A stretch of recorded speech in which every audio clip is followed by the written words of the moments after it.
सर्वनाम pronoun.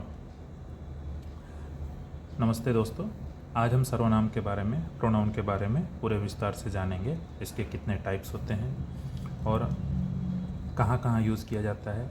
Actually दोस्तों, थोड़ा मैं पीछे अगर आपको लेके जाऊँ तो अभी हम तुरंत इंग्लिश सीखो, जो हमारे चैनल का नाम है दोस्तों, उसमें हम पार्ट्स ऑफ स्पीच के बारे में शुरुआत से जान रहे हैं। उससे पहले इंग्लिश कहाँ से आया, ये हमारे पुराने एपिसोड्स हैं, वीडियोज़ हैं, उसमें आप देख सकते हैं दोस्तों।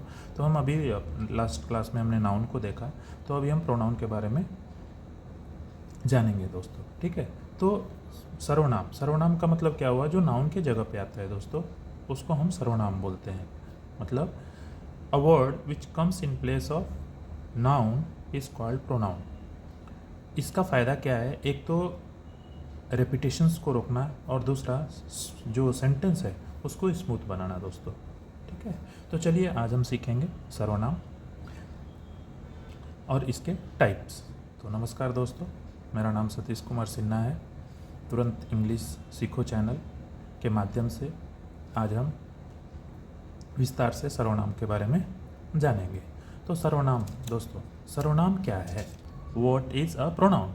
प्रोनाउन क्या है दोस्तों? A pronoun is a word that is used in place of a noun to avoid repetitions and make sentence smoother.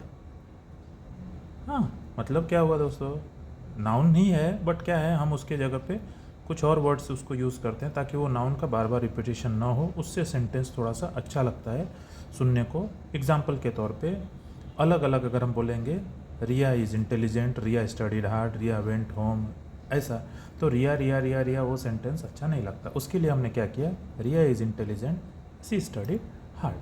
तो ये प्रोनाउन का एक उदाहरण है दोस्तों, एक एग्जाम्पल है। अब हम धीरे धीरे जो भी एग्जाम्पल्स, बहुत सारे एग्जाम्पल हैं दोस्तों, तो हम टाइप्स ऑफ प्रोनाउंस कितने सारे हैं उसके अनुसार हम टाइप्स ऑफ प्रोनाउन के बारे में जानेंगे, और जितने भी टाइप्स हैं उसको हम विस्तार से एक एक करके लेते हैं। तो चलिए दोस्तों, सबसे पहला हमारा पर्सनल प्रोनाउन। पर्सनल प्रोनाउन क्या है? पर्सनल, आपका नाम से ही आपको पता चलता है, it is used for people और थिंग्स डायरेक्टली। तो पीपल और थिंग्स के लिए ये यूज़ होता है। दूसरा, सोज नंबर, सिंगुलर और प्लूरल। सिंगुलर मतलब एक दोस्तों, प्लूरल मतलब एक से ज़्यादा। जेंडर, जेंडर मतलब मेल और फीमेल। एंड केसेज, केसेज मतलब दोस्तों सब्जेक्ट और ऑब्जेक्ट। तो उसके लिए जैसे सब्जेक्ट का प्रोनाउन के example I, you, he, she, we, they. ठीक है दोस्तों। ऑब्जेक्ट प्रोनाउन, इसी का आई को हमने क्या किया? मी, यू को यू, ही को हिम, सी को हर, वी, दे को देम। सो एग्जाम्पल के तौर पे I am ready, she likes him. ठीक है दोस्तों, ये सब्जेक्टिव प्रोनाउन। तो personal pronoun, types of pronouns के इसमें सबसे पहले हमने पर्सनल प्रोनाउन के बारे में जाना, जो दो टाइप के होते हैं, एक सब्जेक्ट प्रोनाउन और दूसरा ऑब्जेक्ट प्रोनाउन। सब्जेक्टिव प्रोनाउन क्या होता है दोस्तों? जो हम जैसे आई, यू, ही, सी, वी, दे, इन सभी के लिए हम सब्जेक्ट प्रोनाउन बोलते हैं। और उसी को ऑब्जेक्ट, जब हम ऑब्जेक्ट के लिए कुछ किसी चीज़ को यूज़ करते हैं तो me, you, him, her, I and they. ठीक है दोस्तों, तो ये पहला पर्सनल प्रोनाउन का हो गया। पर्सनल प्रोनाउन के बारे में हमने जाना। दूसरा है possessive pronoun. Possessive pronoun shows ownership of position not followed by noun. मतलब ऑनरशिप और पोजीशंस, जैसे मेरा, mine, yours, his, her, its, ours, theirs. This example के तौर पे, this pen is mine, that house is theirs, मतलब वो उनका घर है। इसके लिए क्या है दोस्तों? My, your, his are possessive adjectives. Note, याद रखिएगा दोस्तों कि पॉजेसिव प्रोनाउन के बदले में आप इन सभी वर्ड्स को यूज़ मत कर दीजिएगा। ठीक है, कहीं पे माइन लिखना है, दिस बुक इज़ माइन होगा, दिस बुक इज़ माई नहीं होगा, वो एडजेक्टिव हो गया दोस्तों, माई प्रोनाउन होगा ही नहीं, इसलिए उसको माइन करके हम पॉजेसिव प्रोनाउन में यूज़ करते हैं। ठीक है दोस्तों, चलिए आगे बढ़ते हैं।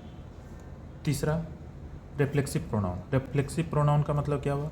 Refer back to subject, ends with self, और इसको इजली आप याद कर सकते हैं, जिसके लास्ट में सेल्फ और सेल्फ्स आता है दोस्तों, वो रिफ्लेक्सिव प्रोनाउन है। Myself, yourself, himself, herself, itself, ourself, yourself, themself. इसका एग्जाम्पल है आई हर्ट माई सेल्फ, तो माई सेल्फ इधर आता है, ये रिफ्लेक्सिव है। ठीक है दोस्तों, वो सब्जेक्ट को दिखाता है। दूसरा, दे इंजॉयड देम सेल्फ, मतलब ये भी देमसेल्फ्स आया दोस्तों, तो ये भी रिफ्लेक्सिव के तौर पे ही हम इसको देखेंगे दोस्तों, ठीक है, रिफ्लेक्सिव प्रोनाउन। अब चौथा आया डेमोन्स्ट्रेटिव। डेमोन्स्ट्रेटिव नाम ही है, पॉइंट टू स्पेसिफाई थिंग्स और पीपल।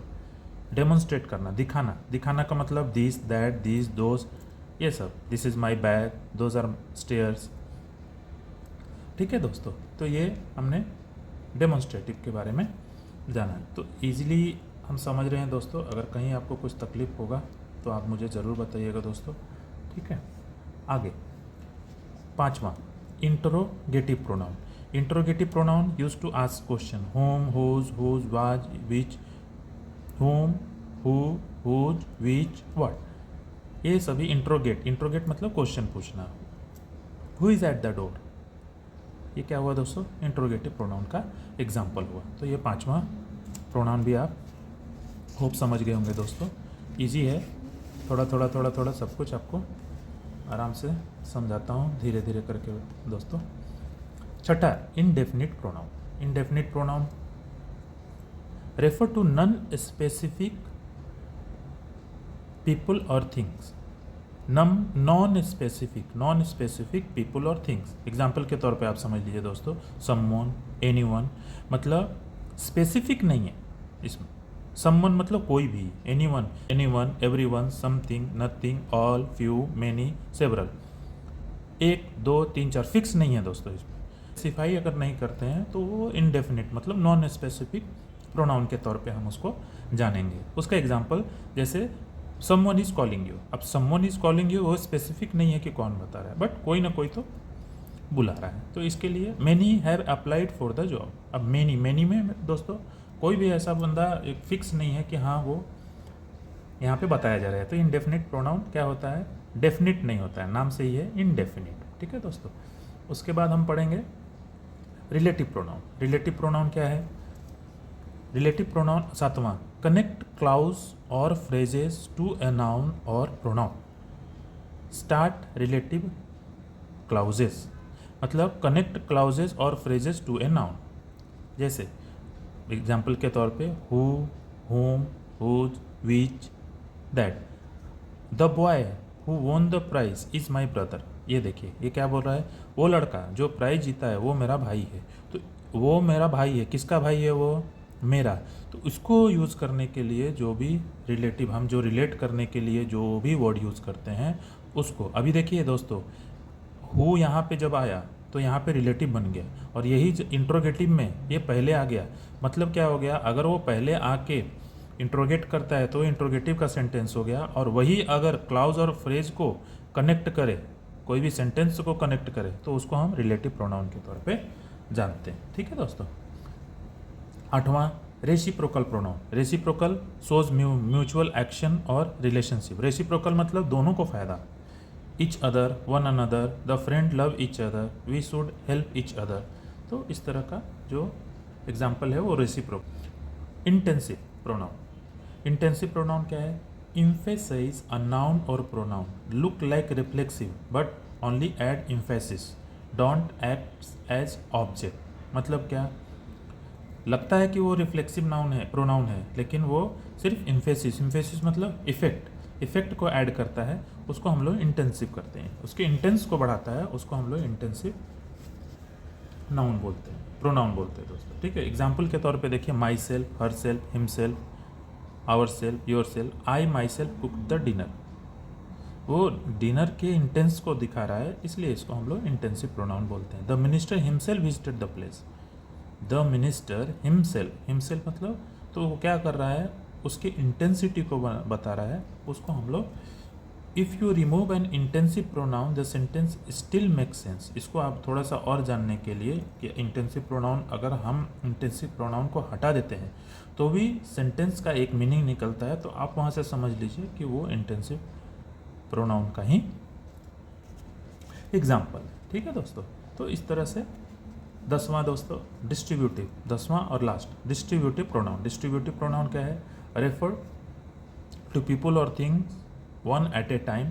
जैसे individual reference, example each, either, neither, each of the player got a medal, neither of the answer is correct. इसका मतलब क्या हो गया, रेफर टू पीपल और things at one at a time, individual मतलब एक ही बंदे को, each either neither, each of the player got a medal मतलब इंडिविजुअल किसी एक को बताया जा रहा है। Neither of the answer is correct मतलब कोई भी आंसर इसमें करेक्ट नहीं है। तो दोस्तों हमने इसको एक टेबलर फॉर्म में थोड़ा सा देखा है, लिखा है, इसको आप थोड़ा सा समझ लें और अगर आपको अच्छा लगता है तो इसको याद भी कर लें। तो personal pronoun use to replace a specific noun for people और थिंग्स, इसका example I, you, he, she, it, we, they. Possessive का indicate ownership without the need for a noun, इसका एग्जांपल माइन, योर्स, जो भी है दोस्तों। Reflexive used when subjects are and objects are the same, myself. Demonstrative point to specify things और people, this that. Interrogative का मतलब क्या हुआ दोस्तों, use to ask questions, whom, what, whose, which. Indefinite use to refer non specific people और thing, anyone. Relative introduce relative clauses, whom, वो आपको बताया दोस्तों अभी पहले ही बताया आपको। रेसिप्रोकल इंडिकेट म्यूचुअल एक्शन और relationship, each other, one another. Intensive emphasis of preceding noun और pronoun, myself. Distributive refer to member of a group separately, each, either और नाइदर दोस्तों, ठीक है, विजुअली। तो दोस्तों ये प्रोनाउन 10 तरह के थे, 10 तरह को हमने अच्छे से आपको बताया, आपको सिखाया। होप आपको अच्छा लगा होगा दोस्तों। अगर कुछ प्रश्न है या कुछ पूछना है दोस्तों तो आप मुझे मैसेज कर सकते हैं। और ऐसे ही हम धीरे धीरे क्लास लेके दोस्तों, ये आप मान लीजिए कि जितने भी क्लासेस मैं ले रहा हूँ दोस्तों, वो सिर्फ आपको बेसिक से ही स्टार्ट करते हुए मैं आगे बढ़ रहा हूँ। क्यों? ताकि आप ये जान सके कि हम जो आगे इंग्लिश सीखने वाले हैं इसके लिए ये सब जो ग्रामर है ये बहुत ज़रूरी है दोस्तों। अगर आप ग्रामर का यूज़ नहीं करेंगे तो इंग्लिश को आप अच्छे से नहीं सीख पाएंगे। और दोस्तों थोड़ा सा टाइम ज़रूर दीजिए, इंग्लिश बहुत अच्छा है सीखने के लिए और बहुत इजी है, बट सभी लोगों को थोड़ा सा स्टार्ट में ही थोड़ा डर लगा रहता है कि नहीं मुझे इंग्लिश नहीं आएगा। आप इंग्लिश सीख सकते हैं बट थोड़ा सा उसका बैकबोन जो है ग्रामर और कुछ चीज़ें हैं वो आपको सीखना है, टेंसेज वगैरह। तो हम धीरे धीरे क्लासेस में आपको बताते रहेंगे। होप आपको अच्छा लगा होगा दोस्तों। अगर अच्छा लगा तो मेरे चैनल को सब्सक्राइब कीजिए, लाइक कीजिए, शेयर कीजिए। चलिए दोस्तों अगले क्लास में हम फिर वर्ब के साथ आपसे फिर मिलेंगे। तब तक के लिए नमस्कार दोस्तों, आप खुश रहिए। Thank you.